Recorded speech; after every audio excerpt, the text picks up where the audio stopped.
What's up, everybody? Big Hurt here with another edition of Fresh Out, Life After the Penitentiary. And I got my friend here, Oscar Roberts, O for short.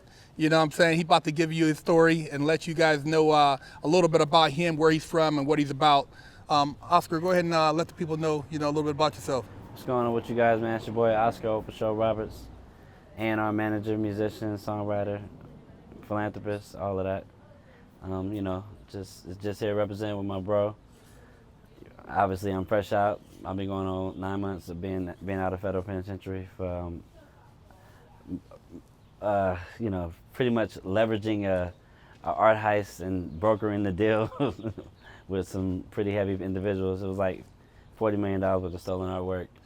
I really didn't, I didn't know what I was doing, but I took a chance because I wanted to get some fast money. So where you from originally, though? Where'd you grow up at? Well, I was born in Virginia originally, but I was raised in L.A. Okay. My dad's a minister. My mom's a businesswoman. Okay. She went back to school to become a teacher. So I come from actually a good family. I'm just the black sheep. I'm the one that made the.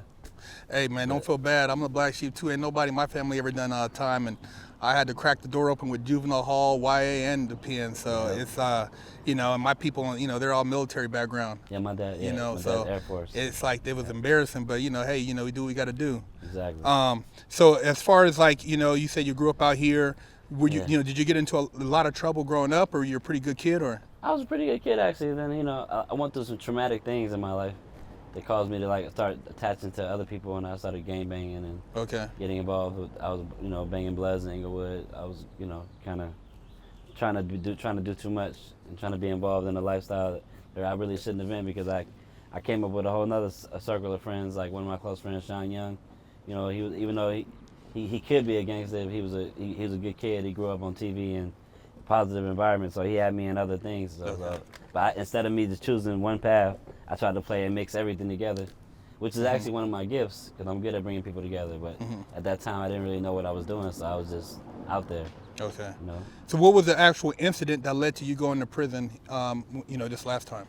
I was dealing with some Italians in the movie business, and he asked me to call some of my celebrity friends because someone owed him some money, and he had this artwork that they was going to trade him, and he didn't tell me that they did like a heist, and and they were pretty much giving me something that was going to give me fed time.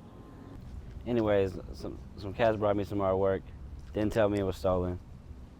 I called my people who are some pretty big actors, and tried to get them to buy it. They said they wanted to find out if it was real. They referred me to this broker who kind of found out he owned a pawn shop, but I actually went to his house. So I took him the paintings. He got them authenticated. He made me like a pretty sizable offer, but I was like, well, I need some money now because my people wanted money. So he gave me like $100,000 advance on the money, and was supposed to give me like another $1 million like for my fee. The painting we sold him for like $13 million or something. Oh shit! But I got like pretty much almost 20%. Me and my people were splitting up the money, and I only got $100,000. A few weeks later, the feds came to my door, and I was in a federal penitentiary after that. It was a wrap. What was going through your mind, man, when you got arrested after you realized what the hell was going on? Well, I got wind of it before I actually got arrested, because the feds was trying to question me, and they got a hold of me in a weird way. There was business cards on my door, but I'm thinking like, I'm like, man, this ain't nothing. I ain't know it was about the art. I'm thinking it's some drug shit or something from the past. And sure enough, they had been tracking me and reading my messages and taping me on the phone. Oh, so they had already been hip to what's going on, huh? They was already on me. Yeah. So what was it like going through the court process? I mean, honestly, bro, it's kind of funny because everybody was tripping. Like, when you're in the feds, like you gotta show your paperwork, show why you locked up, all of that, So obviously, people were like trying to find out what was going on with my case, and I was letting people know, and people were reading my statement like, damn, Casper the Friendly Ghost, nigga, like, what the fuck? You literally told these niggas that you got kidnapped by Casper the Friendly Ghost. Like, I'm like, yeah, nigga, and Cinderella did 10 lines with me and all kind of shit. I was like, what the fuck? Like, y'all want me to tell you? Want me to tell on niggas? Like, no, I'm gonna give you a straight fairy tale. So literally, they actually gave me like a 5-year sentence for obstruction of justice added to my case. Like, it was two different 2 different charges, but they end up at sentencing. They end up dropping obstruction. But initially with the case, they charged me obstruction of justice because I lied to the AUSA. It was like, man, you know, I got kidnapped by Casper the Friendly Ghost, and you know, me and Cinderella, we went down the street and fucking did like 10 lines, and I was hanging out with medicine people, and I was like, I told all kind of shit that had nothing to do with my case. So when they were actually trying to get you to give them more information, and because you wouldn't cooperate, they were pissed. Oh yeah, they were pissed off. But the judge was fucking tickled. He was like, you really said that shit. Like, damn. He was like, thank you for your service in the military. Thank you for saving his life. But you're fucking hilarious. You are a character. Wow. He was like, you really like, you don't give a fuck. And I was like, no, I don't. So, Your Honor, I said, at the end of the day, I really shouldn't be in jail for this shit. I said, because I didn't know this shit was stolen. Yeah, yeah. It's like, I just wanted to get paid. Shit, you brought me some shit worth millions of dollars. I'm not a rich nigga. Yeah. I saw money. I was like, I need that. Yeah, yeah. That's all it was. That's period. That's what it was. But you know, I had a cellmate that was from Pakistan, and he attempted to kill himself. So I saved his life while I was in there. Oh shit. So that actually changed the whole court process, and they were about to give me like 9-10 years, and then the judge was like, he made a deal with me that if I take a plea, he'll take like 6 years off my sentence. Damn. And he gave me a deal for 28 months. But the deal was an open plea at first. But then I saved his life, and so they gave me what they call a downward departure. Yeah. They took a lot of time off because I still be in jail right now. Wow. So yeah, God blessed me with that, man. Everybody was like, damn, your case went kind of quick, but it was like it wasn't nobody else on my case. Wow. I was the only one. So. Yeah, that's almost like a morality thing where they feel like, you know, you're somebody by helping this guy that, you know what I mean? It was a lot to it, bro. You know, it's a lot of things that I can't really expose. Yeah, yeah. The truth is the truth, you know? Yeah. Like, I'm really, you know, it's been all kind of different things said when it comes to people in this business, but no one really knows what happened but me. You know? Yeah. No one knows the situation. No one knows how I was manipulated by people who I thought were my friends. So at the end of the day, I don't care about them. I could care less what they think or what they do, because if he was a real friend, you would have told me, hey, these joints are stolen. Yeah. You're in danger. Know, I know you got me fencing some hot shit. Yeah, you know. Let me know, because I had people that told me, like, damn, bro, if it was stolen, I'd have bought that shit. Like, bro, I could have sold that for $20 million. Oh shit. Like, because the paintings were worth like $7 million a piece. I had 6 of them. Oh shit. Yeah, I had 6 of them. They must have hit like some private collection or some shit. Yeah, it was in Boston. It was a oh, museum. you know what? I think I heard about that a long time ago. You didn't hear nothing about it. Yeah, all the artwork was underground. Oh, I remember. I heard about that a long time ago. The joint's been missing. Yeah, for years. Just nobody knew where they were. Nobody. Wow, that's crazy. Yeah, so there's a lot of people involved. Yeah. But it was way more art than that too. I was like a pawn. They pretty much used me to get rid of some of the art when they really had a whole lot of other stuff. Wow, that's crazy. Yeah, because you know the case is not talked about no more. No, you don't hear nothing about it. Everything else is missing. Yeah, it's still missing. Just gone. You know. So what'd you do with your time while you were in prison? You know, how'd you occupy yourself? I wrote a few books. I rededicated my life back to God. You know, I got more rooted. I worked out, obviously. You know, I wrote a lot though. I wrote like 7 books. Okay. You know what I mean? So I just stayed active. And are your books right now? So you self-published quite a? I haven't did my self-publishing yet, but they're all typed up and ready. Okay. I'm talking to a few publishing companies, and I'm actually talking to a couple companies about self-publishing. I just got to invest in some guy to do the artwork or whatever. But I got actually an autobiography I wrote called Plethora. Okay. It's about like all the women I've been through, and all the things that I've actually experienced. And a real close friend of mine, she actually typed up all my rough drafts, everything I wrote. She typed it up for me. She's actually over there. Okay. But yeah, but she typed it up, and now I'm actually negotiating with people, getting it edited and stuff. So. And what was the craziest thing you seen while you were in prison? I know, you know, people, you see some weird shit up in there, man. I mean, is there anything that really sticks out in your mind that's like? I mean, bro, I went from different levels. I went from like high security to medium security to max for like a few weeks before I had to do a layover before I went to Terminal Island. So I seen multiple levels. I seen police officers get stabbed up. I seen dudes get stabbed up. I seen dudes get raped. I've seen, you know, people be in relationships, like the homosexual stuff, like. Seen dudes go behind a dude's cell and put the shades up and the lights turn off, like, you feel me? And we sitting there like, for real, like, damn. So I've seen every level. Yeah, like, yeah. You know, it really a lot of stuff you see on TV. They've actually got them stories from real truth. Because I know you get a lot of guys. They like down. they wonder, like, they always say like, hey man, you know, do people just be getting raped up in there? Me personally, I was in like Long Park, USP, Sheridan, and Herlong, but I didn't see I didn't see nobody get raped, but I heard about like dudes getting drunk and then somebody getting their cheeks busted. You know what I'm saying?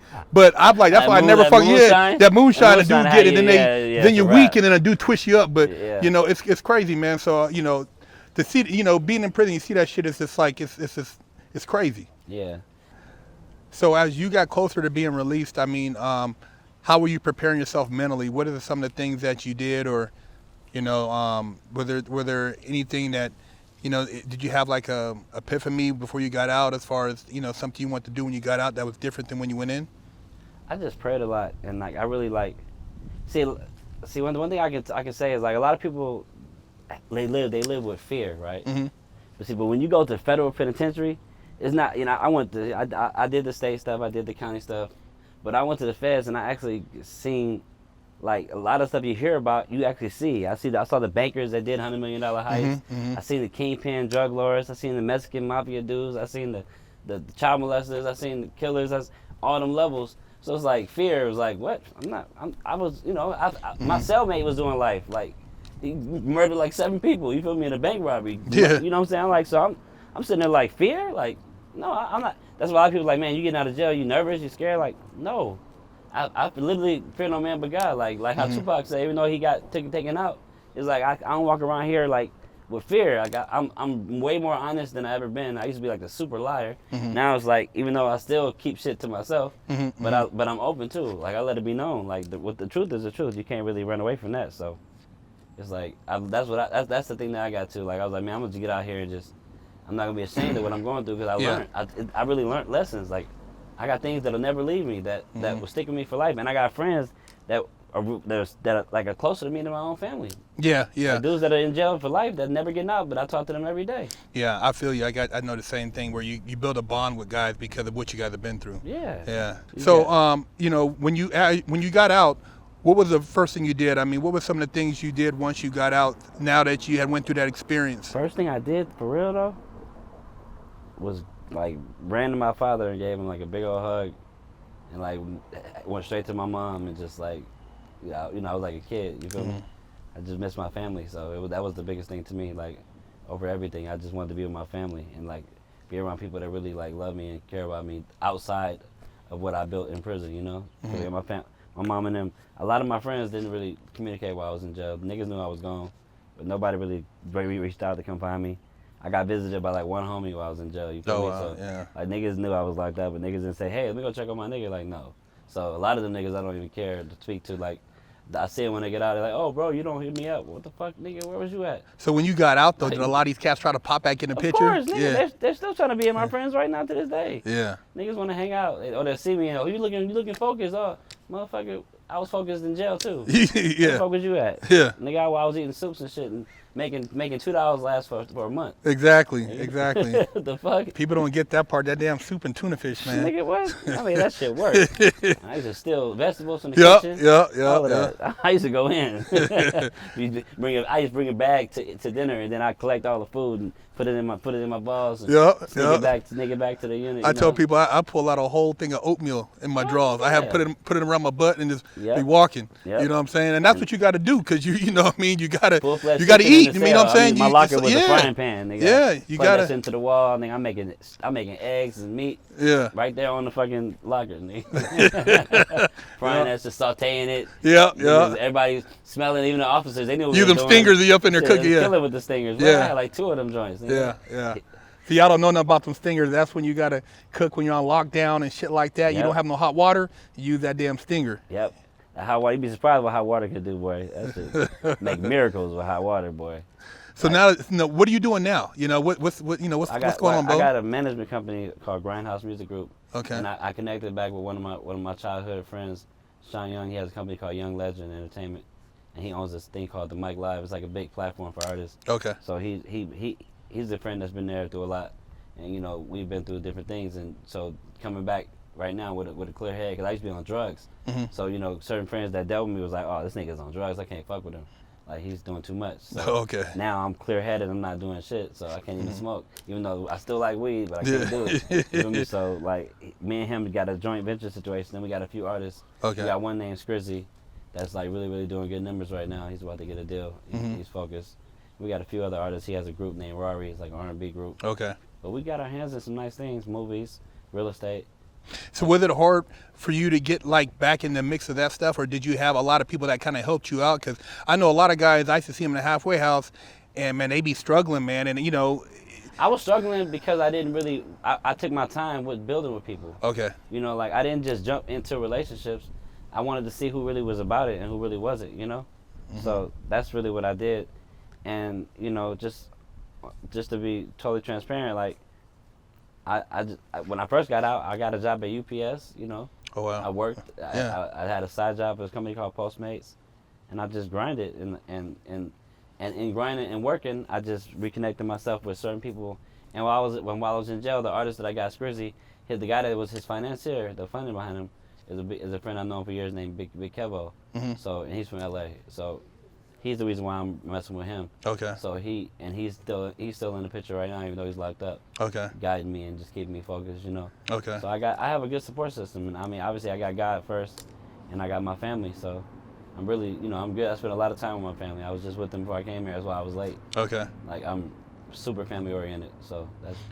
And what would you, as far as like, you know, a lot of guys, they hit me up on email us questions about like, you know, how do you, what would you tell a guy who's going through some trouble, or a guy who's been in the system and he's trying to get his life back together? What would you tell, you know, those guys out there who are making that transition, like, you know? Well, first of all, even though I got sympathy, I don't have pity. So I tell dudes that you really can't complain about it, like you can't get a job or that, because I got a job at UPS. Like, you can't tell me you can't get a job. That's right. They hired me like 2 weeks after I got out.